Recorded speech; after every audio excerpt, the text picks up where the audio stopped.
Welcome to Inzio Yoga and our YouTube channel. My name is Rahul and I'm a yoga teacher by profession. I'm here to discuss the concept of Om and the significance of Om with yoga. So let's find out.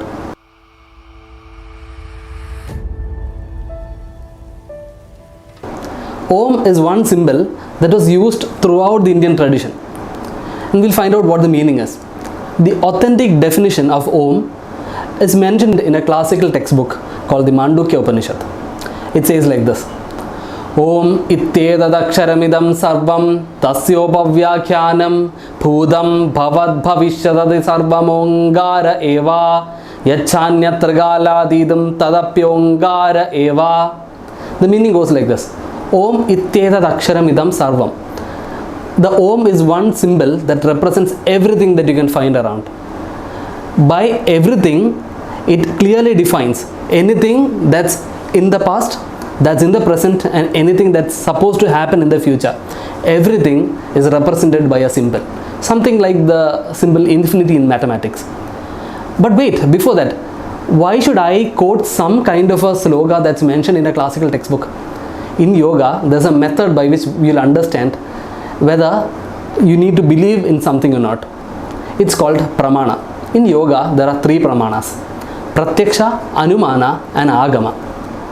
And I'll try to explain what it is. By Pratyaksha pramana, you can believe something that you can see with your eyes or you can experience with your senses.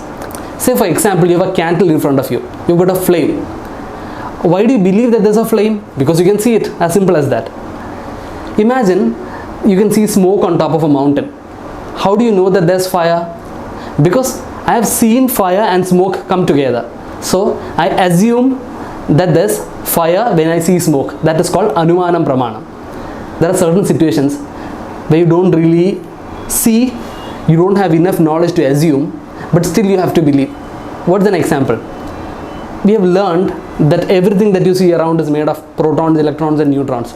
You can't see it, still you believe it. You can't assume it, still you believe it. Why? Because you believe those who have researched on the subject. Similarly, in our Indian tradition, we believe certain things even though you can't see it, even though you can't assume it.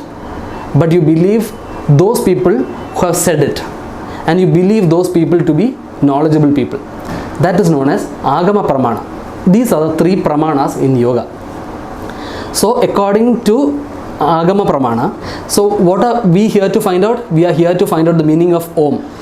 It's not something that you can understand with your senses. It's beyond the capacity for you to assume.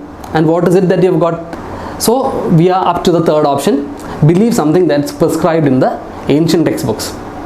So in short, Om is that simple that represents everything that you can find in the past, in the present and in the future, and anything beyond the three concepts of time. But what has that got to do with yoga? Isn't yoga a science of wellness and health? Not exactly. Yoga is an ancient science, or rather we call it Shastra. That's the word that we use in ancient Indian philosophy.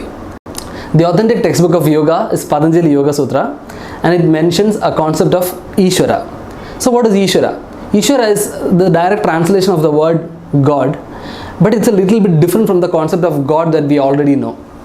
The concept of God in most religion is that energy which creates, preserves and protects us. But in yoga it's a little different. In yoga, it's a special kind of consciousness that's considered as the teacher of the most ancient teachers. And why is it mentioned in yoga in the first place? It's that consciousness to which you surrender your ego to move forward in spiritual life. The name of that Ishvara is called Om. Tasya Vaja Pranavaha is the sutra mentioned in Patanjali Yoga Sutra. In Patanjali Yoga Sutra, it's also mentioned that the repetition of the name Om itself will give miraculous results. So we'll find out how it's chanted. Om has four parts: A, U, Ma and the silence. It's called Agara, Ugara, Magara and silence. And the first Agara has to merge with the Ugara. The Ugara has to merge with the Magara, and the Magara has to be merged with the silence. A common analogy would be like pouring oil out of a beaker. Even if the beaker shakes a little bit, the oil will flow down very smoothly. So we'll Try to chant and sing.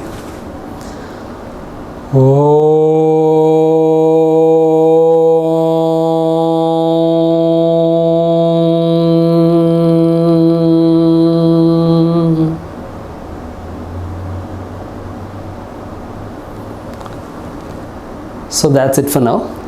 We'll meet in the next video. Thanks a lot.